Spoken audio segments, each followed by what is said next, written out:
Assalamualaikum warahmatullahi wabarakatuh, teman pecinta sejarah, apa kabarnya hari ini? Mudah-mudahan dalam keadaan sehat dan selalu ada dalam lindungan Allah Subhanahu wa Ta'ala. Bertemu lagi dengan saya Anissa Misani di program Baca Sejarah, masih di serial kronologi sejarah tahun 630 Masehi bertepatan dengan tahun 8 hingga 9 Hijriah.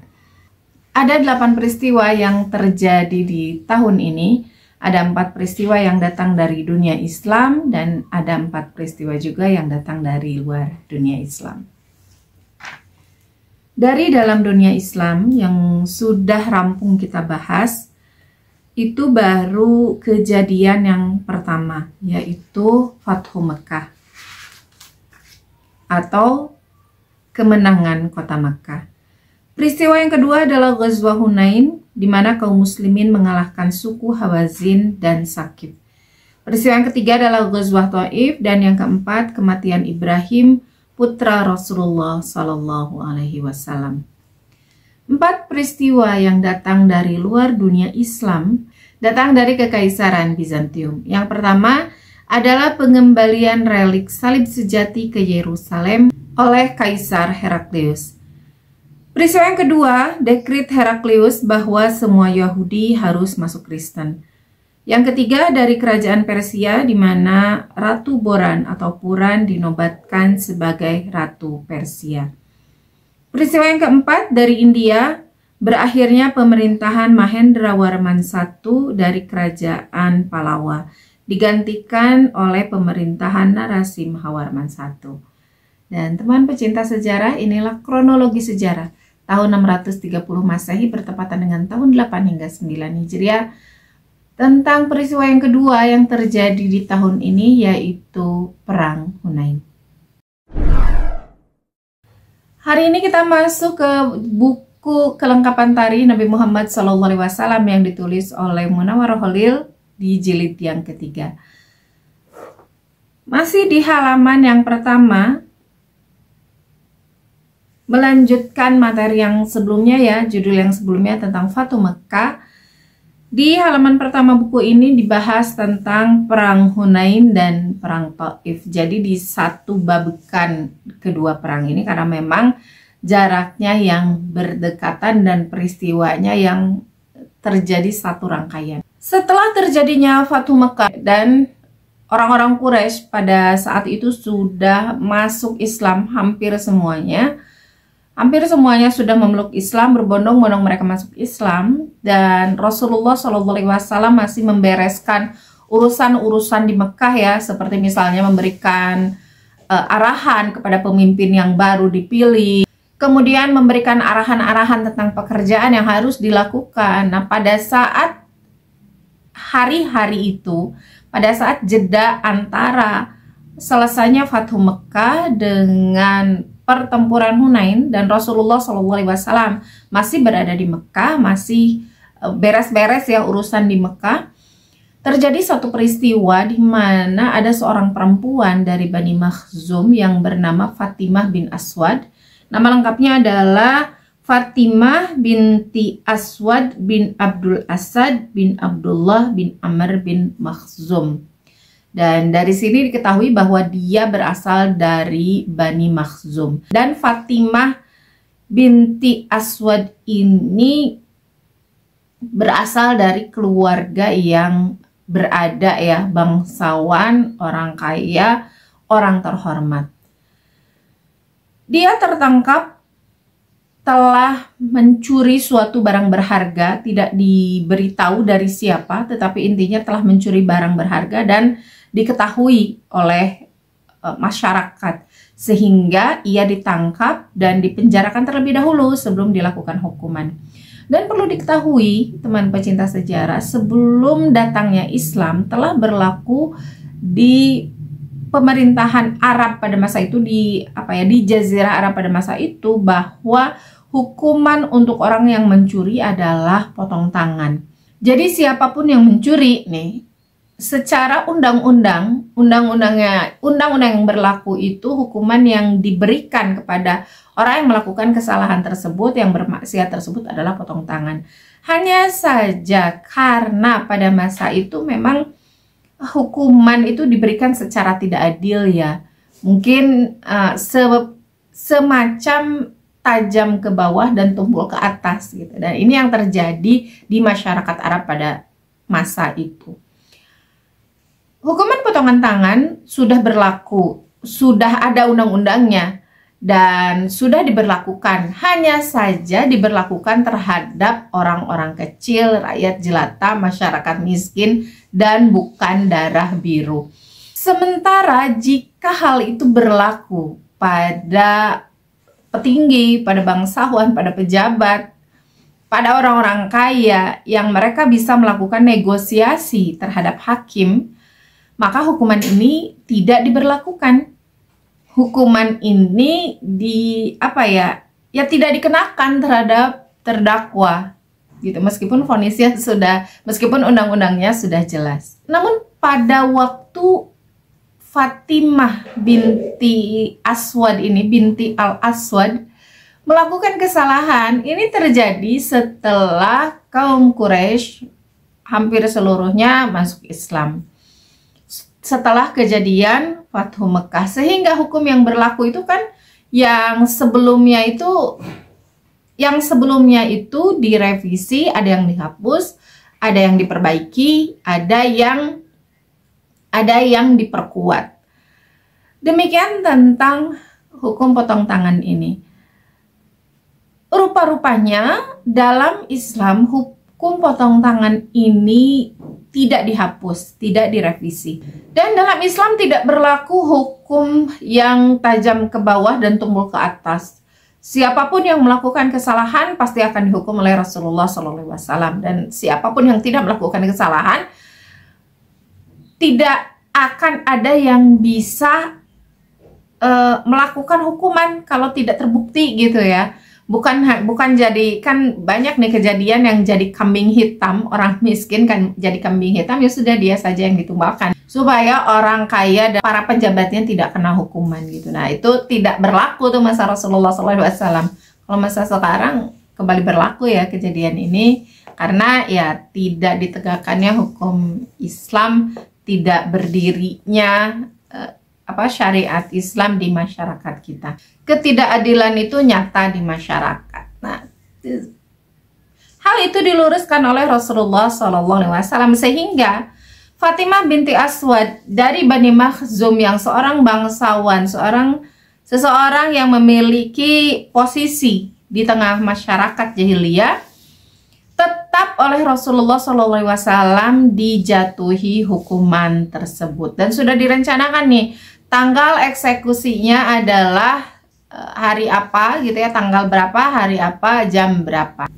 Ketika kabar tentang jadwal eksekusi itu sampai ke keluarga Fatimah binti Al-Aswad, mereka terkejut karena mereka pikir hukuman itu tidak akan berlaku bagi saudara mereka karena dari kaum bangsawan tadi ya. Sehingga ketika akan dilaksanakan hukuman tersebut, mereka bergegas mencari Rasulullah SAW dan memintakan ampunan kepada Rasulullah SAW untuk kerabat mereka Fatimah binti Aswad. Mereka memutuskan bahwa orang Islam atau sahabat Nabi yang kiranya dapat menjadi perantara untuk memintakan ampunan kepada Nabi SAW pada waktu itu adalah Usamah bin Zaid. Jadi mereka mencari, tidak langsung bertemu dengan Rasulullah ya, mereka mencari perantara dulu, kira-kira siapa nih orang yang dekat dengan Rasulullah SAW dan bisa dimintai pertolongan. Dan pilihan mereka jatuh kepada Usamah bin Zaid karena posisi Usamah bin Zaid di mata Rasulullah memang spesial ya.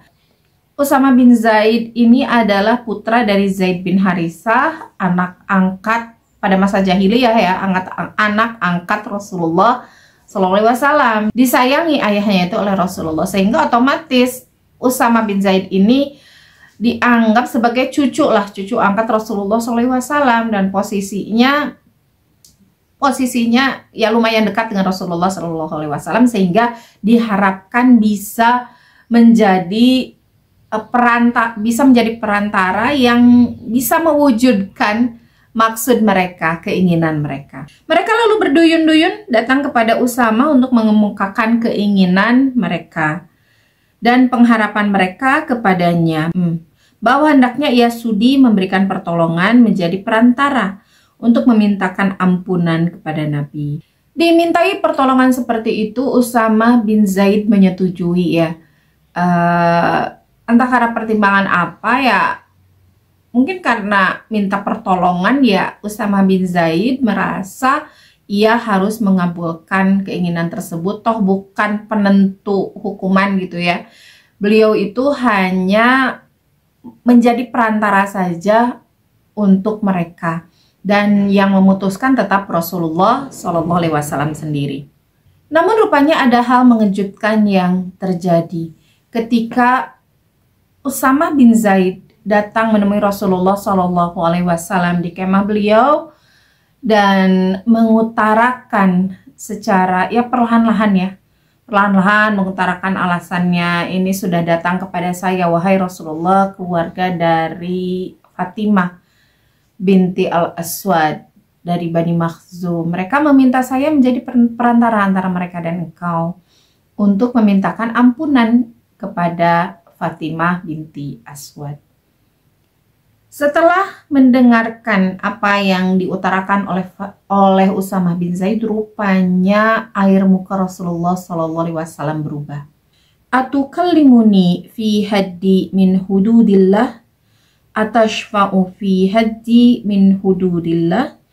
Apakah kamu akan bicarakan kepadaku tentang batas atau hukum dari batas hukum-hukum Allah? Apakah kamu akan menolong orang yang melanggar batas dari batas-batas Allah? Karena mendengar jawaban Nabi SAW yang demikian kerasnya itu, kemudian terlihat kan ya, dari air muka beliau itu berubah gitu. Yang Rasulullah SAW itu biasanya kan ramah, ceria, air mukanya tuh selalu enak dipandang. Pada saat itu berubah menjadi merah dan ya kemarahan, merah karena marah, menahan marah ya. Usama bin Zaid ditambah lagi dengan perkataan Rasulullah SAW yang keras tadi.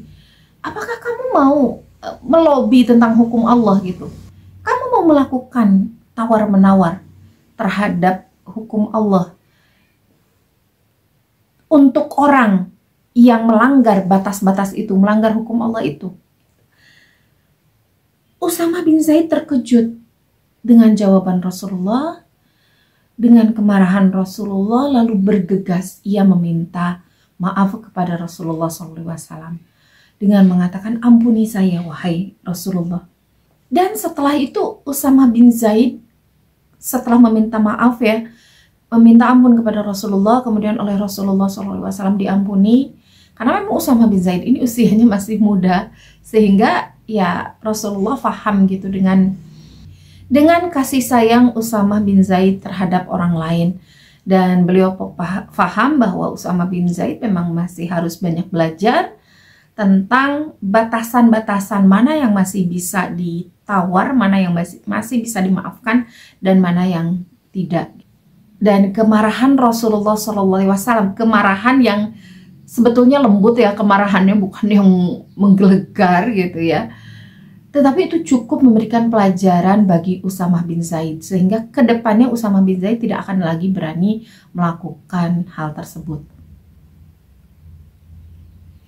Sehingga diberi maaf dan Usama bin Zaid keluar dari kemah beliau dan tidak lagi mau mengurusi urusan tentang Fatimah binti Aswad ini.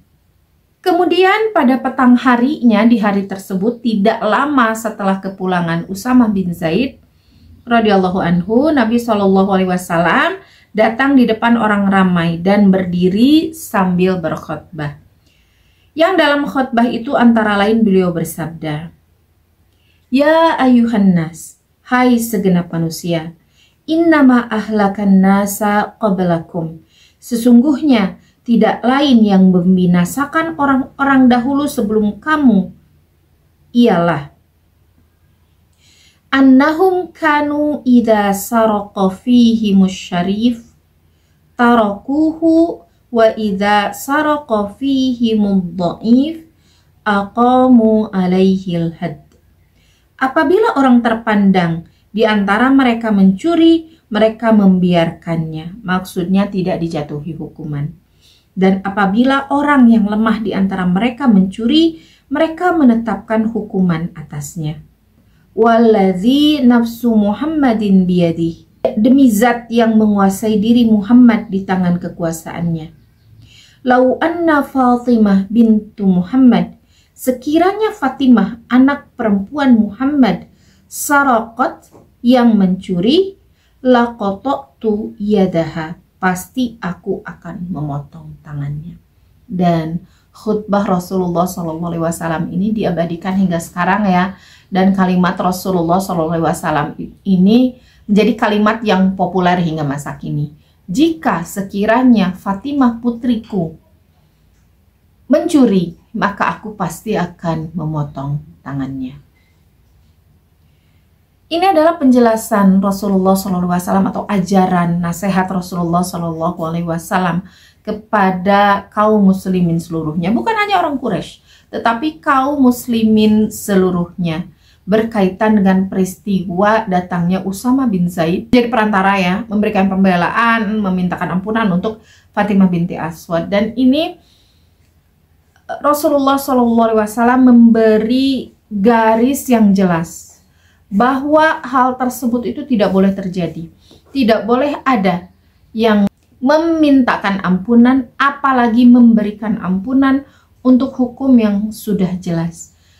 Dan kerusakan yang terjadi yang membinasakan, ini kata Rasulullah ya, sabda Rasulullah SAW, hal seperti ini bisa membinasakan orang-orang terdahulu.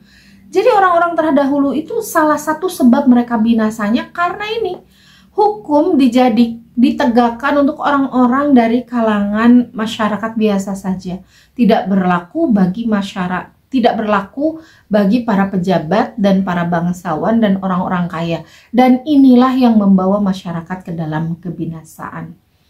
Dan nasihat Rasulullah SAW ini tentu bukan hanya berlaku bagi kaum muslimin pada masa itu, tetapi juga tentu saja berlaku bagi kita. Ini nasihat Rasulullah SAW yang sangat tegas, yang sangat jelas dan sangat terang benderang, tidak perlu dimaknai lagi. Ketika masih ada pemerintahan yang melakukan hukuman seperti ini tidak akan menjadi pemerintahan yang sukses. Ini pemerintahan ini kaum akan binasa. Dan teman pecinta sejarah, sebagaimana kita tahu ya, pada zaman sekarang kita bukan hanya bicara di Indonesia saja.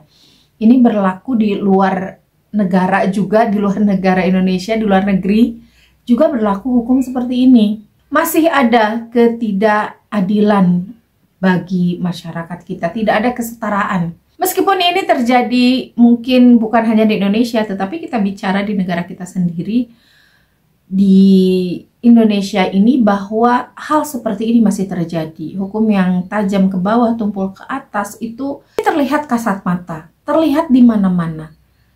Dan pembelaan hukum atau pembelaan para hakim terhadap orang-orang yang berada, orang-orang yang mereka memiliki kekuasaan, memiliki harta, yang bisa melakukan lobby-lobby, yang bisa memberikan suap, ini akan diberikan ampunan. Dan banyak sekali kasus terjadi di sekeliling kita, baik dari urusan yang kecil sampai urusan besar yang menjadi berita nasional. Dan ini sudah diisyaratkan oleh Rasulullah SAW bahwa negara dan pemerintahan yang seperti ini akan menemui kebinasaan. Mudah-mudahan ini cepat diperbaiki oleh bangsa kita, oleh pemerintahan kita yang sekarang, lekas-lekas diperbaiki supaya ini mengacu kepada nasihat Rasulullah SAW, jangan sampai kita menemui kebinasaan dulu, menjadi negara yang hancur, menjadi pemerintahan yang terus-menerus akan ada dalam keterpurukan, baru akan diperbaiki gitu. Jadi jangan menunggu itu terjadi. Kita perbaiki sekarang meskipun sepertinya sudah sangat parah ya. Tetapi jangan putus asa ya teman pecinta sejarah. Ketika ada perbaikan, insya Allah dilaksanakan nasihat Rasulullah SAW ini, maka Allah nantinya akan memberikan kesembuhan untuk bangsa kita. Demikianlah sabda Nabi SAW waktu itu. Selanjutnya beliau memerintahkan supaya perempuan yang mencuri itu dijatuhi hukuman potong tangan. Jadi tidak menerima alasan apapun. Hukuman ini tetap berlaku bagi Fatimah binti Aswad meskipun dia berdarah biru, dia orang kaya, dan dia orang yang terhormat. Di dalam Islam tidak ada. Semua masyarakat setara. Yang melakukan kejahatan, berikan ia hukuman.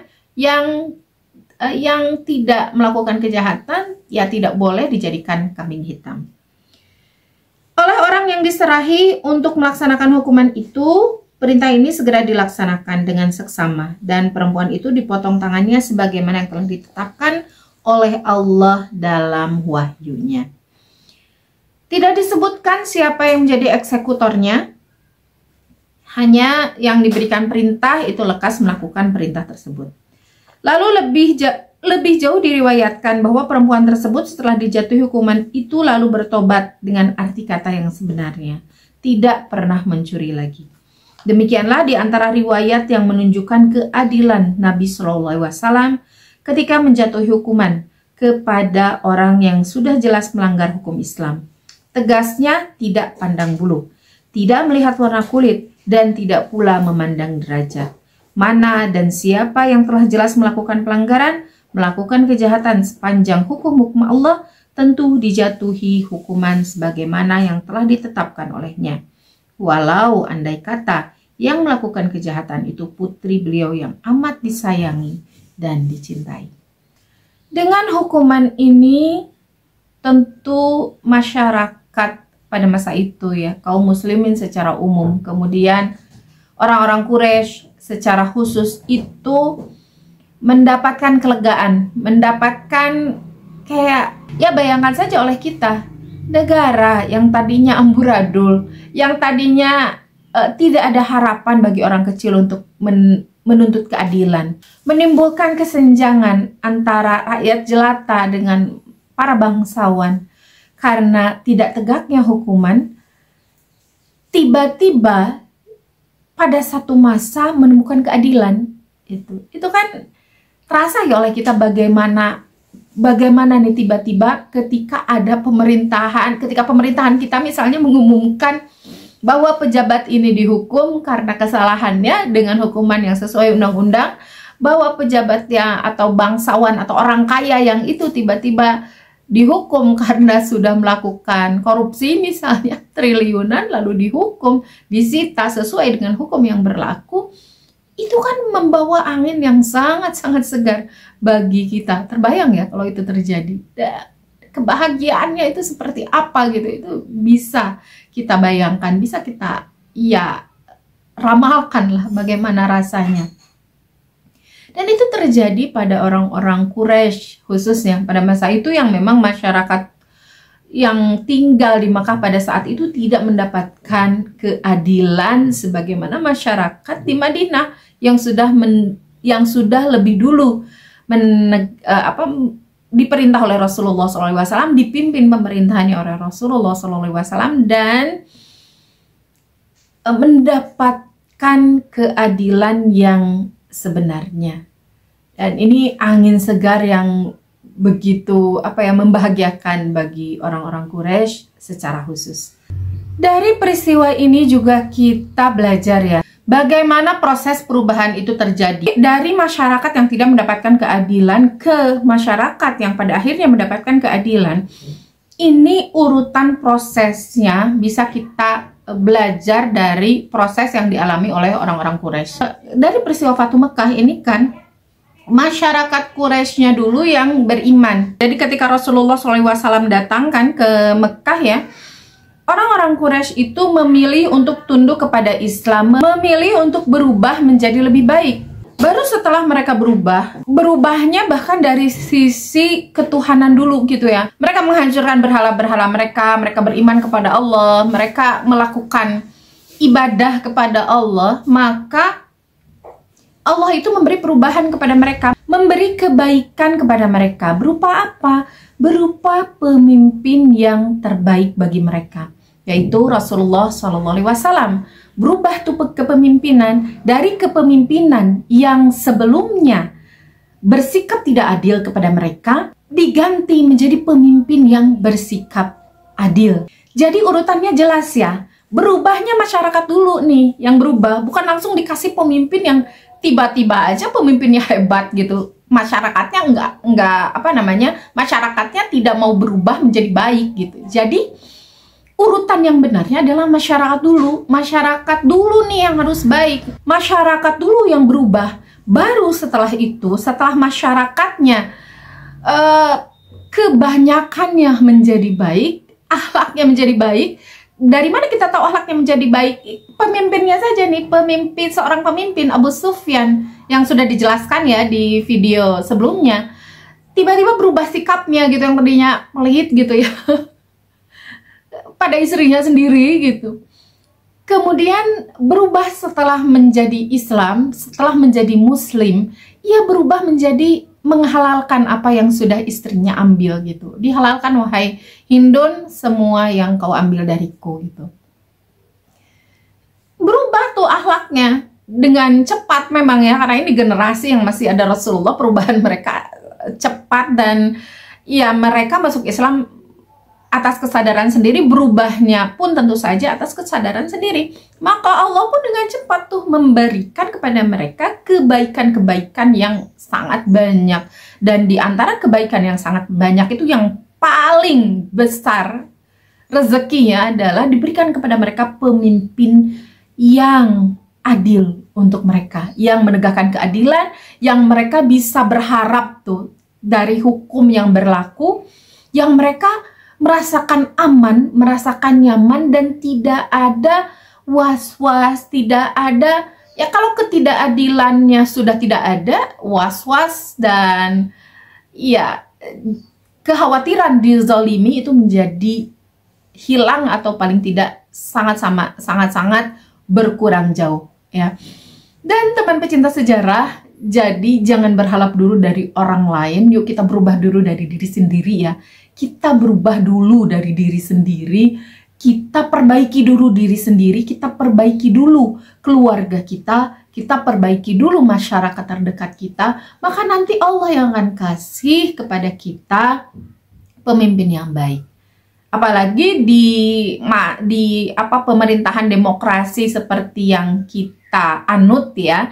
Nanti setelah masyarakatnya baik, mereka akan memilih pemimpin yang baik juga. Memilih anggota DPR yang baik, kemudian ya yang tidak memberikan amplop kepada mereka gitu ya.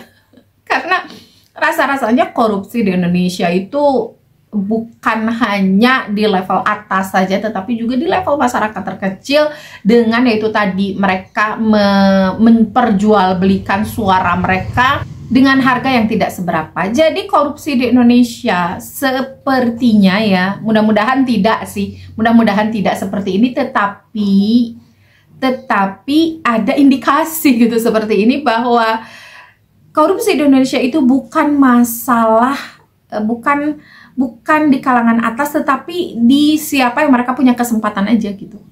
Jadi kalau setiap orang di Indonesia mayoritas gitu atau kebanyakan diberi kesempatan untuk korupsi, mereka akan korupsi juga gitu. Mudah-mudahan tidak seperti ini ya. Ini sangkaan sangkaan maksimal lah ya.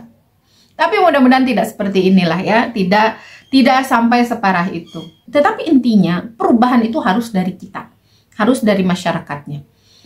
Masyarakat tidak memperjualbelikan suara, mereka memilih kepada anggota dewan, misalnya calon anggota DPR RI gitu, calon wakil rakyat itu mereka selektif pemilihnya. Ini siapa yang mereka pilih, bukan sekedar terkenal, bukan sekedar mereka tahu wajah, bukan sekedar artis, bukan masalah di artisnya ya, tapi kapasitasnya. Apakah mereka memiliki kapasitas, bukan sekedar kapabilitasnya, bukan sekedar isi kantongnya. Siapa yang bisa ngasih lebih kepada mereka, siapa amplop yang lebih besar akan pilih. Karena fenomena masyarakat sekarang mungkin tidak di lingkungan Anda ya, tapi di lingkungan saya masih seperti itu. Di lingkungan masyarakat desa masih ada yang seperti itu. Nah, kalau mereka selektif memilih, kalau masyarakat kita selektif memilih calon wakil mereka di pemerintahan, bukan di pemerintahan, calon wakil mereka di DPR MPR ini, maka DPR MPR-nya itu akan bersih gitu. Dipilihlah orang-orang yang baik, DPR MPR-nya akan bersih, DPR MPR-nya akan bersih, mereka akan mencalonkan juga orang-orang yang bersih, karena tidak mungkin orang yang bersih itu mencalonkan orang yang tidak bersih, kecuali terpaksa banget ya dengan sistem gitu. Tapi hakikatnya orang bersih itu pasti akan memilih orang bersih. Orang baik itu circle-nya pasti dengan orang baik juga, akan memilih orang baik juga gitu ya. Jadi jangan putus harapan, yuk berubah dulu dari kita. Jangan, ya memang menuntut pemerintahan baik itu adalah kewajiban kita, tetapi kita jangan lupakan untuk memperbaiki diri kita, dan bukan hanya diri kita nih, keluarga kita juga. Setelah keluarga kita baik, masyarakat kita juga akan baik. Dan kalau masyarakat kita tuh menjadi masyarakat yang baik, muncul di setiap lokasi itu masyarakatnya baik, karena semakin banyak orang-orang yang berubah, mau berubah untuk menjadi lebih baik, terutama dari sisi ruhiyah atau dari sisi ketuhanan, kehambaan mereka terhadap Tuhan ya. Dalam agama manapun, makanya saya menyebut Tuhan. Jadi ketika semua umat beragama taat terhadap aturan agamanya dari agama manapun, maka insya Allah baldatun thayyibatun wa rabbun ghafur. Dan teman-teman pecinta sejarah, itu saja untuk hari ini. Mudah-mudahan kita sama-sama berdoa ya, mudah-mudahan kita diberikan kekuatan untuk berubah, istiqomah, berubah menjadi lebih baik, kemudian istiqomah, kemudian masyarakat kita menjadi masyarakat yang baik, sehingga oleh Allah diberikan pemimpin yang baik yang memberikan keadilan bagi kita semua. Terima kasih sudah menyimak. Mohon maaf apabila banyak salah-salah kata. Jangan lupa untuk subscribe, like, komen, dan share. Setuju tidak Anda dengan pendapat saya? Silahkan tulis di kolom komentar. Sampai jumpa di video berikutnya. Wassalamualaikum warahmatullahi wabarakatuh. Dadah.